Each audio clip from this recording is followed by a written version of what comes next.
అంటే ఒక్కో రోజు బళ్ళు ఎక్కువ వచ్చేస్తాయమ్మా, ఒక్కో రోజేమో తక్కువ వస్తాయి. తక్కువ వచ్చిన రోజు అమ్మాయి అనిపిస్తుంది, ఎక్కువ వచ్చిన రోజు అమ్మ బాబాయ్ అనిపిస్తుంది అనమాట. ఎక్కువ పని తగ్గుతుంది, డబ్బులు అయితే వస్తాయి, కానీ ఎక్కువ పని అయిపోతే మనసు అంతా ఒళ్ళంతా గులబడిపోద్ది. ఆ తల్లికి ఏం పాలు ఉండవు, పాలు ఉండకపోతే వాళ్ళు కూడా వచ్చి మాకు పాలంటే పాపకు పాలు లేవు అంటే డైలీ రోజు కూడా పాలు పోసేవారంట మా నాన్నమ్మ గారు. 7-8 అయిపోయారు, వీళ్ళందరికీ సరిపడేది కాదన్న ఫుడ్. అప్పుడు చాలా మంది ఇబ్బంది పడేవాళ్ళట. కానీ మన ఏజ్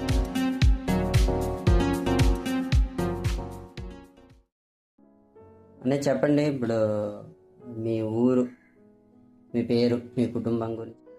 ఈ యూట్యూబ్ ఛానల్కి హృదయపూర్వక నమస్కారాలు. నా పేరు కోసూరు సత్యనారాయణ. మాది గౌరవపేట, పోలవరం జిల్లా. ఇంతకు ముందు అల్లూరు సీతారామరాజు జిల్లా ఉండేది, అది విడగొట్టి పోలవరం జిల్లాకు కూడా మార్చడం జరిగింది. మండలం ఆడతీగల మండలం, గౌరవపేట గ్రామం, దొరమావిడి పంచాయతీ. అనే చెప్పండి, మీరు ముందు ఏ పనితో ప్రారంభం చేశారు మీ జీవితం? మా జీవితం అంటే మా చిన్నప్పుడు మా నాన్నగారు మా తాతయ్య గారు వాళ్ళందరూ కూడా వ్యవసాయం మీదే బతికేవాళ్ళు. పశువులు అవి ఎక్కువ ఉండేవి, పశు పోషణ అది ఎక్కువ చేసేవాళ్ళు. అలాగే ఈ చుట్టుపక్కల వాళ్ళు కూడా మా దగ్గర నుంచి పాలు అది అంటే బాగా పట్టుకెళ్ళడం గట్ట జరిగేది. పెళ్ళిళ్ళకి జరిగినా ఏం జరిగినా సరే ఫలానా కోసూరు బాలయ్య గారి ఇంటికి వెళ్తే పాలు పెరుగు దొరుకుతాయి అని ఇక్కడికి వచ్చి పట్టుకెళ్ళడం గట్ట జరిగేది. మా తాతయ్య గారు ఫ్రీగా ఇచ్చేవాళ్ళు, డబ్బులు గట్ట ఎవరికి తీసుకునే వాళ్ళకు. కొంతమంది పిల్లలు పుడతారు, పిల్లలు పుట్టిన తర్వాత ఆ తల్లికి ఏం పాలు ఉండవు, పాలు ఉండకపోతే వాళ్ళు కూడా వచ్చి మాకు పాలంటే పాపకు పాలు లేవు అంటే డైలీ రోజు కూడా పాలు పోసేవారంట మా నాన్నమ్మ గారు. అంటే కోసూరు రామయ్యమ్మ అనమాట మా నాన్నమ్మ. పోసేవారంట. ఏ రోజు కూడా డబ్బులు ఆశించినట్టే చేసేవారు కాదంట. ఇవన్నీ ఓన్లీ ఫ్రీగానే చేసేవారు అప్పట్లో. అప్పట్లో రోడ్ లేదు, అప్పుడు పుంత.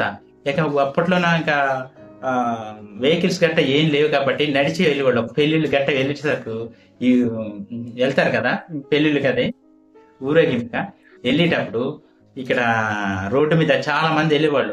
మా నాన్నమ్మకి ఏమనిపించింది అంటే పెళ్లికి వెళ్ళేటప్పుడు ఖచ్చితంగా ఆ పెళ్లి వాళ్ళని ఆపి అటు పెళ్లి కూతురు పెళ్లి కొడుకో మొహం చూసిందే కానీ వాళ్ళు పంపించారు కదా.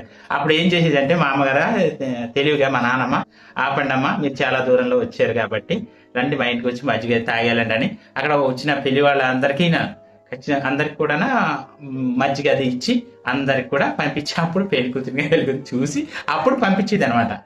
వాళ్ళు ఏ ఊరు వెళ్తే ఆ ఊరు అలా వెళ్ళడం జరిగేది.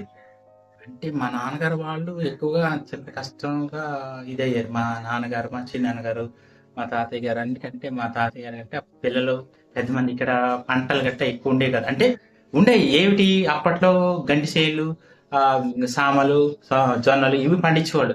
అవి వీళ్ళు కుటుంబం ఎక్కువ గురించి ఇంచుమించు మా నాన్న, మా అత్తయ్యలకు ఇద్దరు, మా చిన్నాన్నలకు ముగ్గురు, ఈ వెలిసి మా తాతయ్య, మా మా నాన్నమ్మ ఇలా వెలిసి మొత్తం ఎంతమంది 7-8 అయిపోయారు. వీళ్ళందరికీ సరిపడేది కాదన్న ఫుడ్. అప్పుడు చాలా మంది ఇబ్బంది పడేవాళ్ళట. కానీ మన ఏజెన్సీకి వచ్చేసి కొంచెం ఈ తాటి పళ్ళని, అడవి దుంపలని ఇవన్నీ కూడా తవ్వుకొని తినడం వల్ల అవి ఒక పూట ఆఫ్ చేసేసాయి అనమాట. అప్పట్లో ఆ కాలం వచ్చేసరికి అలాగా ఆకలి తీర్చేయి. అలా కొంచెం జీవనం సరిపోయేది. ఈలోగా మనం సాయంకాలం వచ్చేసరికి గంటన్నం, జొన్నన్నం ఇవి తినడం సరిపోయేది. అలాగా జీవనం సాగించేవాళ్ళు తాతయ్యలు. అలాగే మాకు వచ్చేసరికి ఏమో ఒరిజినల్ అవి వచ్చినాయి, కానీ తిండికి అయితే లోటు లేకుండా ఉండేది. కాకపోతే కొంచెం ఫైనాన్స్ గా కొంచెం డబ్బులకు మాత్రం ఇబ్బంది పడేవాళ్ళు మా నాన్నగారు వాళ్ళు. తిండికి అయితే ఎటువంటి లోటు అయితే ఉండేది కాదు, పండించేవారు మా నాన్నగారు వాళ్ళు.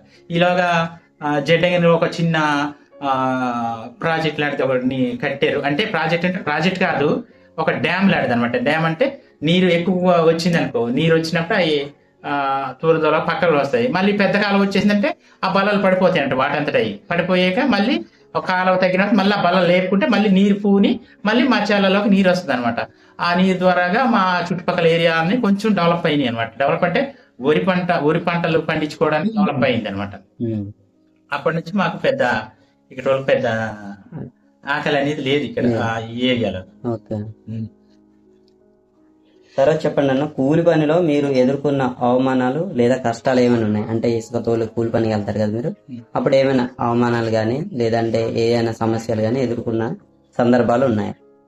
సమస్యలు అంటే ఏం లేవు, అవమానాలు కూడా ఏం లేవు. ఎందుకంటే ఇక్కడ మన ఏరియా, మనకు ర్యాంప్ ఉంది, ఇసుక ర్యాంప్ ఉంది. ఇంతకు ముందు అంటే అప్పుడు పెద్దగా డాబా ఇల్లులు గట్ట ఏమీ లేవు.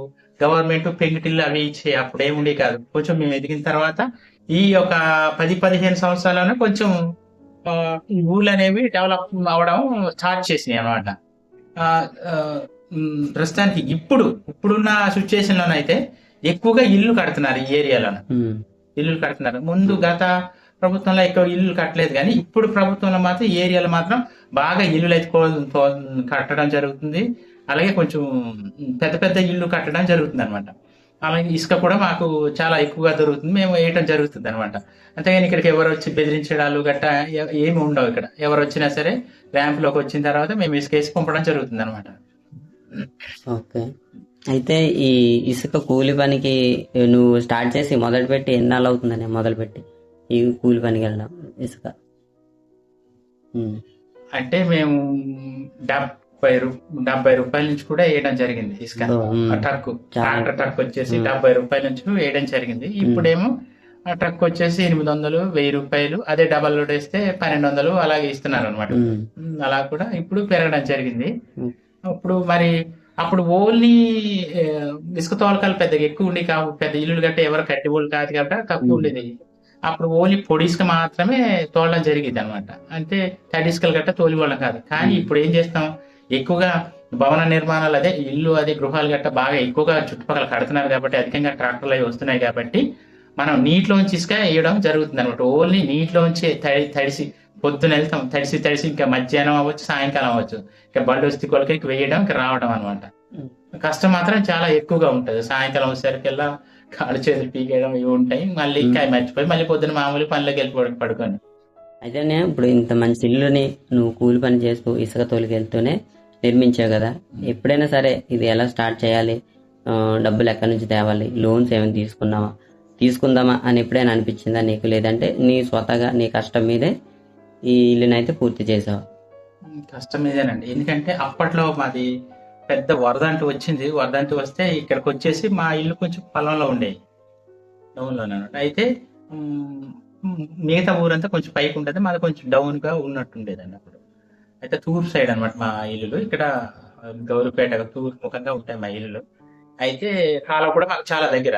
ఉచ్చిన ఎక్కేసి మొత్తం ఉంచిపోవడంతోనే అప్పుడు యవన బాబు రమేష్ గారు అని టీడీపీ నాయకులు ఆయన వచ్చి ఇల్లు మునిగిపోయిన వాళ్ళకి లోన్ ఇవ్వడం జరిగింది. అంటే పెంకుటిల్లు మాత్రమే. అయితే అప్పుడు ఎంత అంటే అండి 18,000 లోను.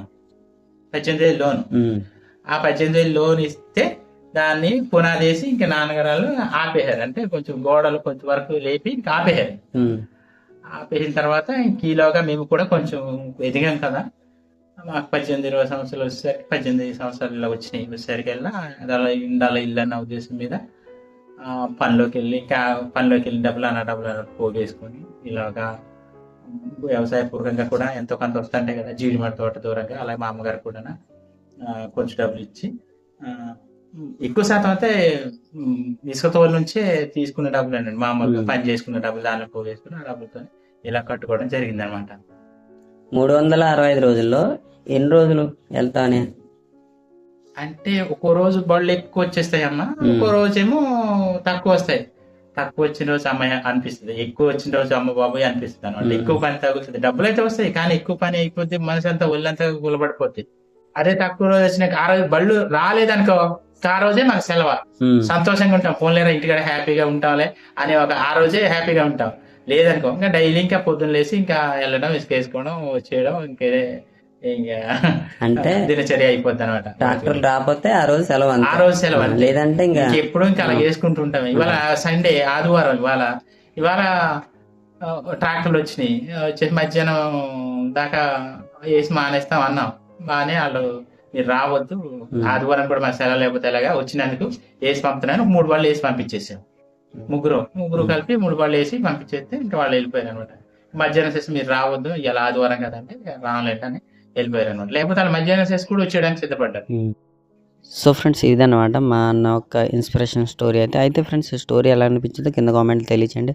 అలాగే ఇటువంటి వీడియోస్ మరిన్ని చేయమంటే ఖచ్చితంగా అయితే కామెంట్లో తెలియచేయండి. దీని యొక్క సెకండ్ పార్ట్ కావాలంతో కూడా కామెంట్లో అయితే తెలియచేయండి. సో ఫ్రెండ్స్, వీడియో నచ్చితే లైక్ చేయండి, ఛానల్ అయితే సబ్స్క్రైబ్ చేసుకోండి.